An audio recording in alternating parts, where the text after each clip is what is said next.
Thank you.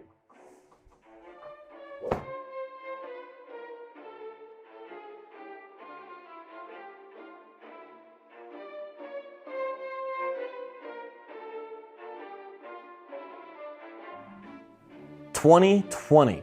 That means 1980 is 40 years ago. Can you believe that it's been 40 years since The Empire Strikes Back came out? Think back. Do you remember that it's been 40 years now since George Brett of the Kansas City Royals chased a .400 batting average, finishing the baseball season at .390? And can you believe that The Breaks by Curtis Blow is already 40 years old? Break it up, break it up, break it up! Then again, maybe you can on that one. That one sounded pretty dated. Still, can you believe it? 1980 is officially over the hill. Well, 2020 also marks another kind of milestone.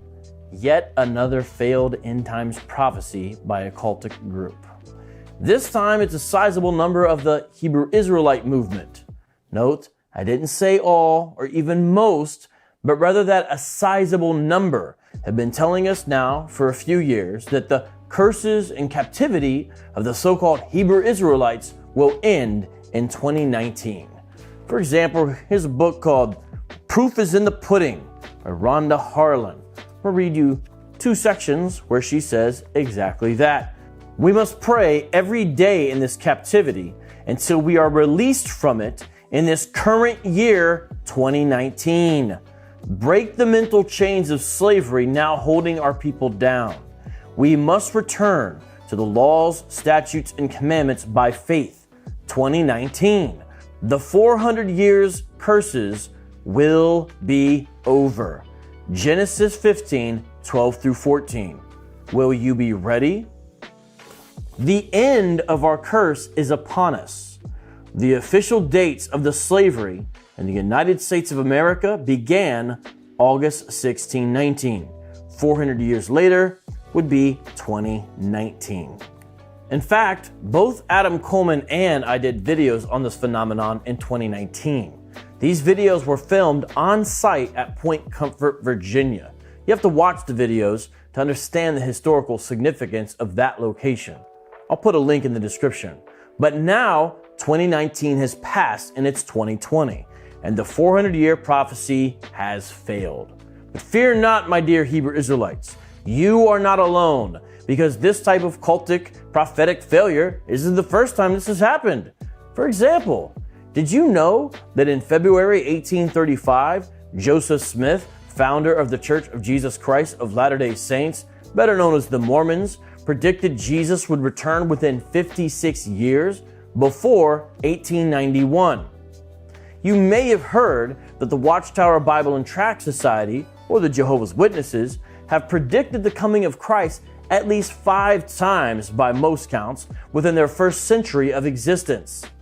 That's not even including some of their other failed predictions, such as falsely predicting the resurrection of Abraham and other ancient figures in the late 1920s and 30s. The Jehovah's Witnesses even bought a house in San Diego for Abraham and friends in 1929 for when they were supposed to return. It was called Beth Sarim. It was called the House of Princes, which they later sold in 1942. This time, however, the false prophecy falls at the feet of certain members of the Black Hebrew Israelite community. A sizable number of Black Hebrew Israelites promoted the idea that their captivity would end in 2019. Some Black Hebrew Israelites who promoted this idea insinuated the return of Christ and ensuing judgment would be the mechanism by which this would happen. Other Hebrew Israelites disagreed with that aspect. For example, Elder Shadrach Porter, leader of a Toronto-based group of Hebrew Israelites, mocked this version of the 400-year prophecy being promoted by some of his fellow co-religionists in an interview which has almost 160,000 views at the time of this recording. End of the 400 years, what are we looking at? The Messiah coming? What is going to happen at the end of the 400 years? Oh, we hear that all the time. All you need to go is go on YouTube. And hear the Messiah coming. Mm-hmm. But when the man Jesus was asked the question, he said he doesn't know. other Hebrew Israelites claim 2019 will mark the restoration of God's people in some significant way. But most Hebrew Israelites who talked about this prophecy kept it vague. It has to be more than a coincidence that the 400-year curse pronounced on Israel ends sometime in 2019. Or maybe they would say the 400-year curse ends sometime in 2019. Or they might say something big is going to happen to fulfill this prophecy. Or our captivity will end in 2019. Or time is almost up. But they never clearly defined what they meant. For example, Hebrew Israelite author Dante Fortson writes that the fulfillment of the 400-year prophecy is, quote, that the prayer lines open up in 2019 because the curse will end, end quote. And, quote, the only thing you should expect is that sometime in 2019, we can start calling out to the Most High again as a people. In one of his multiple videos discussing the 400-year prophecy, Fortson implies part of the fulfillment of the prophecy will be a, quote, shift in attitude towards true Israel, end quote. In the same video, Fortson hints that events such as the president of Ghana announcing 2019 as the year of return may indicate that the Black Hebrew Israelites of America must first go into Africa before they return to the land of Israel, as if perhaps West Africa could be equivalent to their own wilderness journey. Fortson, along with many other Black Hebrew Israelites, also seems to believe that current talk about reparations could be a possible fulfillment of Genesis 15:14. And also that nation, whom they shall serve, will I judge, and afterward shall they come out with great substance. It's stuff like this that has helped Dante earn a well-deserved nickname, 400 Years Fortson. By this time, you're probably wondering, how did the Hebrew Israelites who promoted this now failed prophecy come up with this date? Honestly, it's kind of confusing. Seriously, you'll see what I mean. But here we go. Almost all Hebrew Israelites who touted 2019 as an especially prophetic year began in Genesis 15:13.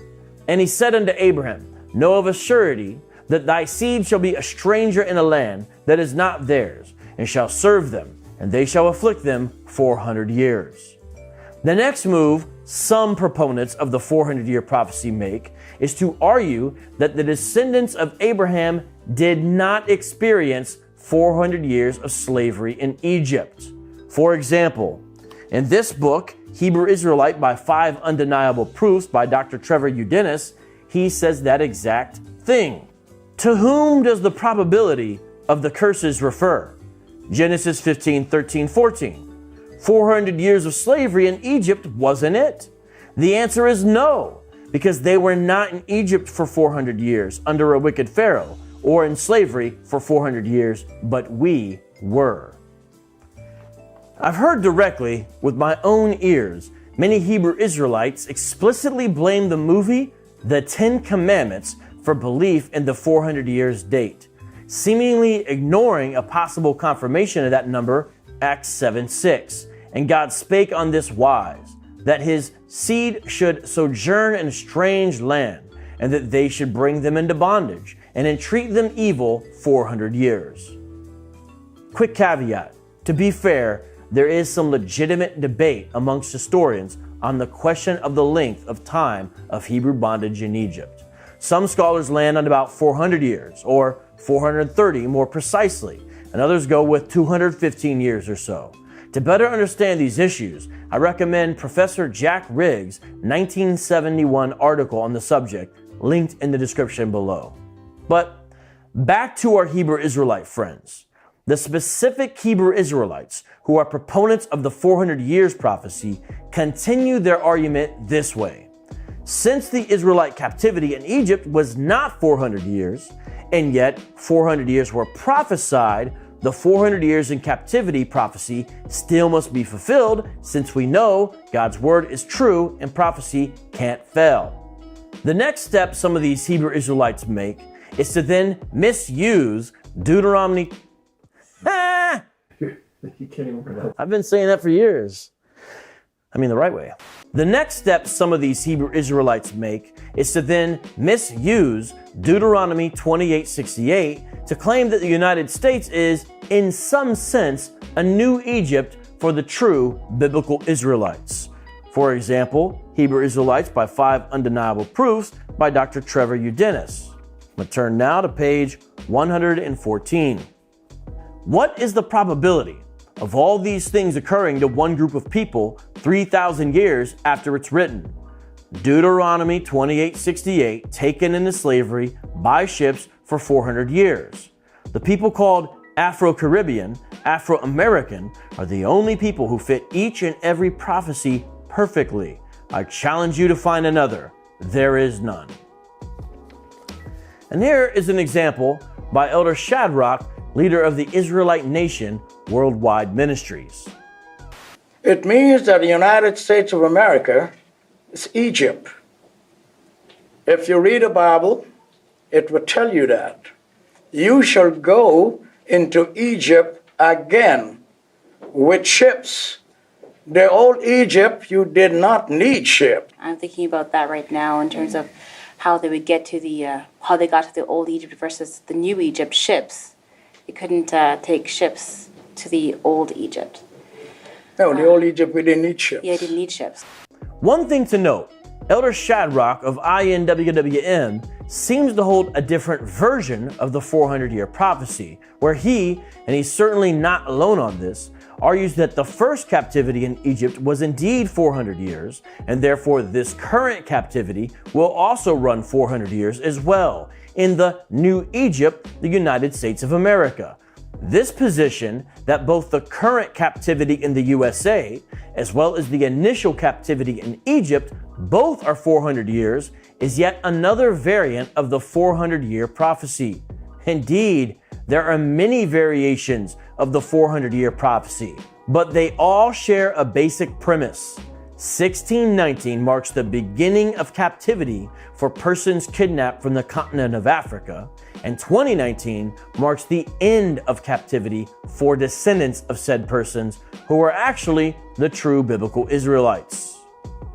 Now, not to be outdone, other Hebrew Israelite advocates, such as the End of the World Ministries, believe much of the 400-year prophecy has already been fulfilled and is currently in the process of being fulfilled further. Personally, I do not believe that much of the 400-year prophecy has started to be fulfilled. Personally, I do believe that much of the 400-year prophecy has started to be fulfilled. I do. I believe we're seeing the beginnings of the fulfillment of the 400-year, the end of the 400 years. However, End of the World Ministries claims if you have, quote, European training, you will never be able to see the fulfillment of the 400-year prophecy until it is too late, when the great and final war is brought to America's shores in order to judge the U.S. The final piece of the puzzle of knowing if the 400-year captivity is at an end is the coming war between America and Iran and their allies. Teo has taught this before you all knew this would be an issue between America and Iran. As an example of this fulfillment, End of the World Ministries talks about people migrating to countries such as Gambia and Sierra Leone as, quote, a partial fulfillment of the 400 years prophecy. But you must understand, not only is the year of return happening, right? You're going to see other things happening. There's a call to return where? There's a call to return to Africa. This is part of the fulfillment of us leaving the lands of our captivity. Frankly, End of the World Ministries and other Hebrew Israelite groups like them want to have it both ways in regards to date setting for the full fulfillment of the so-called 400-year prophecy. They want to make a big deal about 2019 and now even 2020, but without giving any meaningful specifics until after the fact. This, my friends, is a cheap trick. Don't be fooled. Now, let me offer a final word about these new dates being offered and these recalibrations. Since it's obviously now 2020 And since obviously nothing has really happened, what are the Hebrew Israelites who promoted this 400 years prophecy saying? Some are saying that the white man has tinkered with time and therefore they blame it on the westernized calendar. Others are saying that all they really meant was that the fulfillment of the 400-year prophecy can come anytime after 400 years, not that it would happen at the 400-year mark. Others are even recalibrating, saying now that the proper date is actually August 20th, 2020. Although 1619 to 2019 makes up 400 years, we must finish the final year. Therefore, the end of the prophecy would be August 20th, and not August 2019. And so now we have, most likely, yet another false prophecy to look forward to. But the loudest voices are now promoting this idea that the 400-year prophecy was and or is being fulfilled. It's just that we can't see it. Then they look back at 2019 and find ad hoc news items they can force like so many misshapen pieces into a puzzle of their own making. It's prophecy after the fact, ladies and gentlemen, which is really no prophecy at all. One final word now I offer about the One West camps. Remember, I said this was probably not a majority position, but it certainly is a sizable number. My fellow urban apologists know this. For we couldn't go anywhere on the Hebrew Israelite sections of the internet for the past couple of years without bumping into proponents of the 400-year prophecy. They were everywhere. Here's some examples.